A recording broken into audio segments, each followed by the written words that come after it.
Hey, what's up, everyone? My name is Ale. Welcome back to my world of stocks.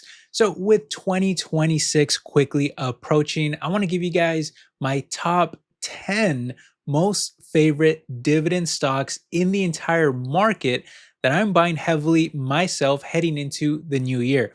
As you guys know, I'm a big believer in, of course, long term dividend investing. And for that, really my primary strategy is to try to seek out the best deals I can get, buying the heaviest when prices are going down, causing their yields to rise up with also very large rebound potential long term. So that'll be the format for this video too. Each of these stocks are, in my opinion, incredibly undervalued at their current price, which by the way, is not very easy to find when the market has been breaking new record highs recently. So if you appreciate that, then make sure you smash the like button and subscribe if you haven't already. And also just keep in mind too that because we have so many stocks to run through today, I'm going to have to do this in a very quick format. It's going to be very rapid fire style. But if you want deeper dives into any of these stocks, then make sure you are subscribed to the channel because we actually go much further into detail in other videos. With that said though, I can't wait to share these stocks with you. These are some of my favorites. Let's go ahead and jump into it. These are in no particular order other than the fact that they are just my overall favorite dividend stocks at this very moment that I'm also buying the heaviest myself for the long term. Okay, so stock number one, going with Verizon, ticker symbol VZ, who's not only lost close to 40% from the top, but the giant drop has also left them negative in the past decade too, causing the dividend to skyrocket to more than a 7% yield, which is not only among the highest levels that it's ever been, even higher than the Great Recession, if you can believe it, but it also carries a great payout ratio and a whopping 2 decades of consecutive growth. Now, that alone already catches my attention, but the fact that they're also trading a whopping 50% cheaper than the sector on a forward P basis, despite this being a market share leader in telecommunications with future growth in the rise of the Internet of Things and AI, and by far the highest quality of service among peers, which also gets them awarded more business contracts than their rivals too, makes this an obvious pickup here for the future. They do have a lot of debt, which ballooned higher on the build out of 5G infrastructure, but I feel that the company does generate enough free cash flow to both continue paying the dividend while also servicing the debt and paying it down over time, which should hopefully get easier as rates come down too.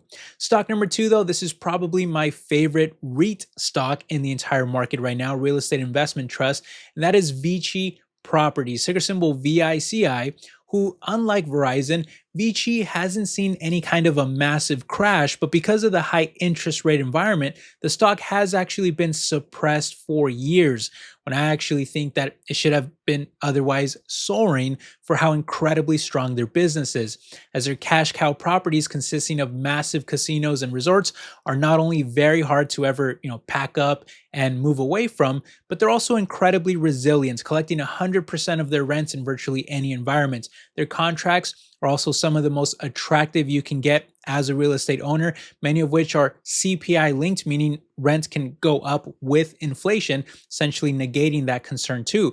And given that we are now likely entering a lowering rate environment, I believe the stock will rise significantly given the cheap valuation that even trades lower than the sector on funds from operations and the mouth-watering dividend that has now risen to one of its absolute highest levels ever at about 6%.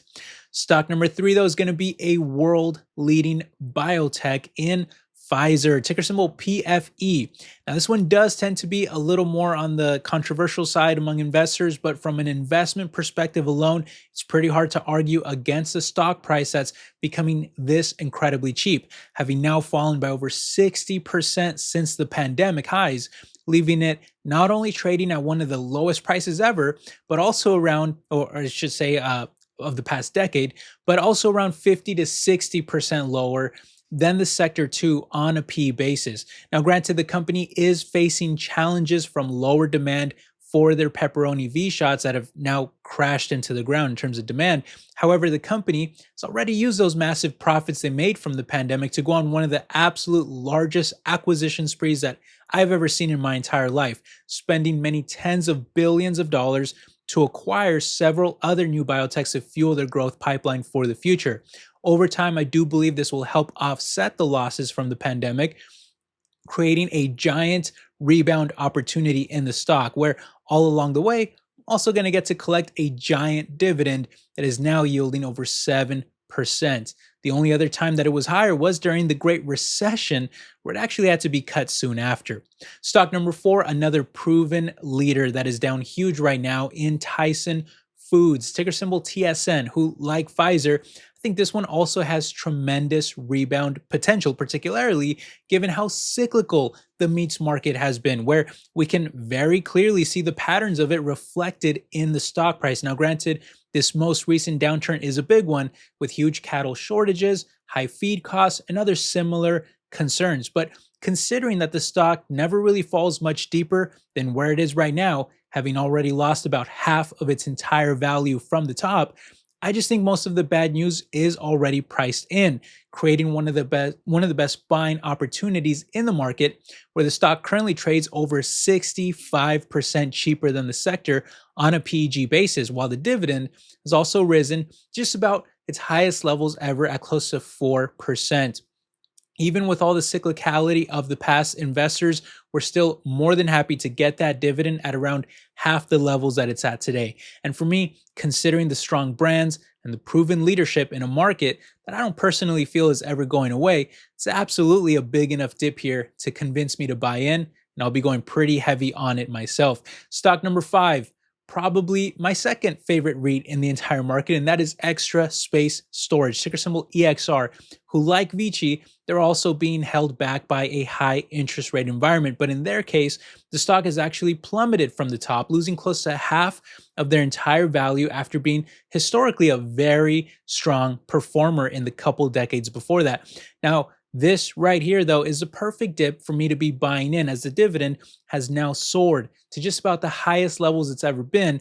And like Vici, the business is much too strong for the stock to be trading anywhere near these levels. Not only is their own market incredibly strong and resilient, unlike other areas of real estate, with self-storage demand rising every single year, causing them to be the second best performing REITs, only behind data centers, but EXR is also the very best among them, with more market share, a stronger balance sheet, more growth, and more profitability than virtually all of their peers. And keep in mind too that EXR is notorious for making strategic acquisitions every year. So with interest rates finally coming down, that's going to make it easier for them to go out there and acquire more units, thus creating new growth for them in a more favorable environment.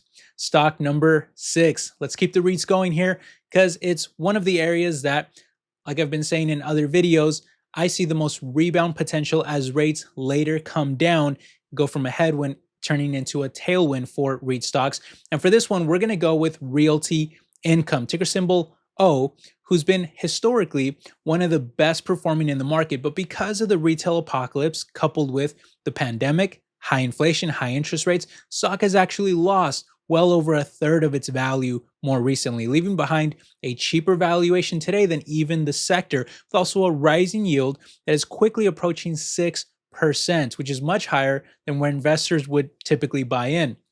And the thing I like about them too is that even though they do have retail exposure, I feel that they've actually done a pretty good job of diversifying across thousands of different properties, of which they mostly stick to the highest quality tenants available, because of which their occupancy rates have actually never dropped below 96% since IPOing all the way back in the early 1990s. And that's huge. The company is also expanding into new growth verticals like gaming, industrials, data centers, internationally, and more.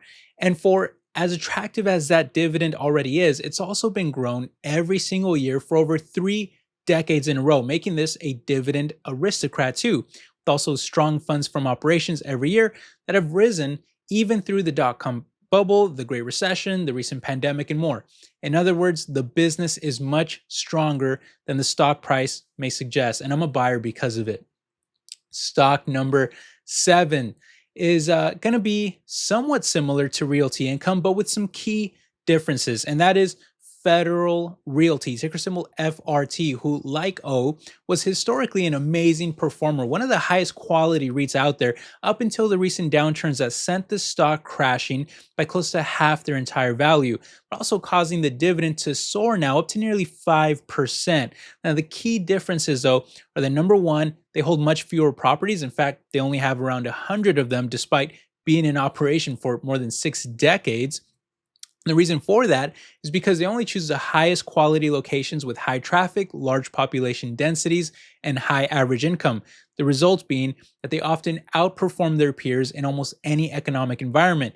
And number two is that superior business and performance has also enabled them to not only pay, but actually grow their dividends every single year for over 5 decades in a row, making this literally the only one REIT in the entire world that is also considered a dividend king. And I'm a big fan of that at these levels. Stock number 8, last REIT stock here, I promise, one last REIT. I'm going to go with American Tower, ticker symbol AMT. And look, I mentioned earlier how much I like Verizon, how much I feel that the telecommunications market is really a cash cow in virtually any economic environment, because people are always going to need service regardless of what's going on in the world. In fact, data usage has only ever gone up every single year. Well, AMT just happens to be the absolute largest REIT in that space, with around 150,000 cell towers and communication properties around the world, which they then lease out to all the big wireless and even fiber providers, including Verizon, under very favorable contracts that are often very long-term and non-cancelable. Plus, they've even been adding multiple tenants under each individual property, while also expanding their data center portfolio too, to fuel even more growth for the future. Yet because of the macro environment, the stock has actually lost well over 40% of its value from the top, causing the yield to soar to just about the highest levels it's ever been, quickly approaching 4%. And I'm a big fan of that. Now, stock number 9, last 2 stocks. You guys are doing great, hanging in there. But for this one, we're going to take it back to another biotech. This time, though, we're going to go with Bristol Myers Squibb, ticker symbol BMY. This is a stock that, like Pfizer, has cratered recently, losing close to half its entire value from the top and leaving it now at one of the lowest prices of the past decade. This was largely due to one of the steepest patent cliffs that we've seen in the industry, where several key drugs are now losing patent protection in the coming years.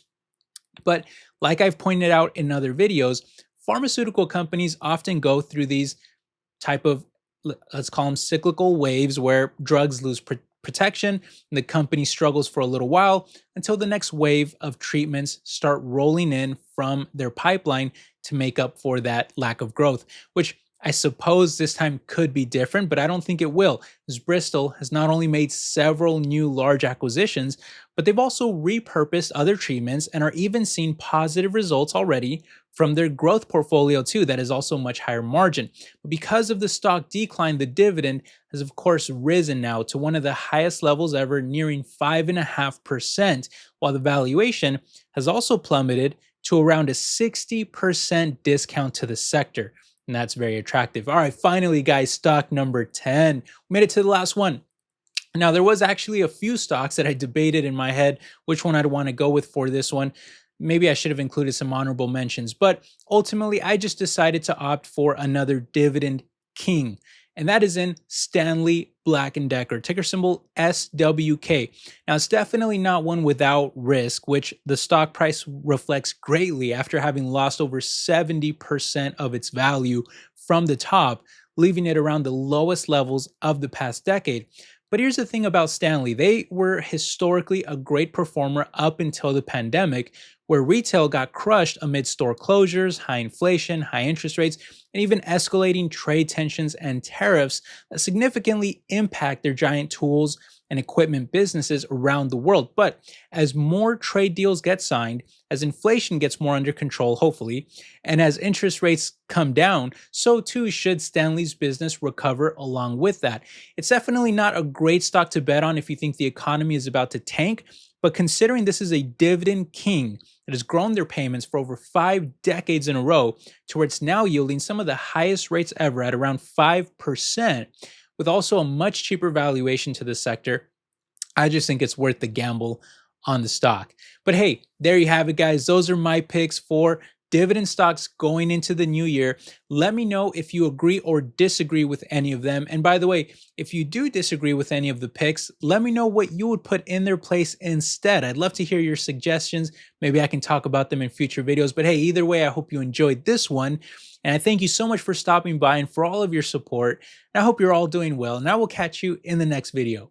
All right, take care, everybody. Bye-bye.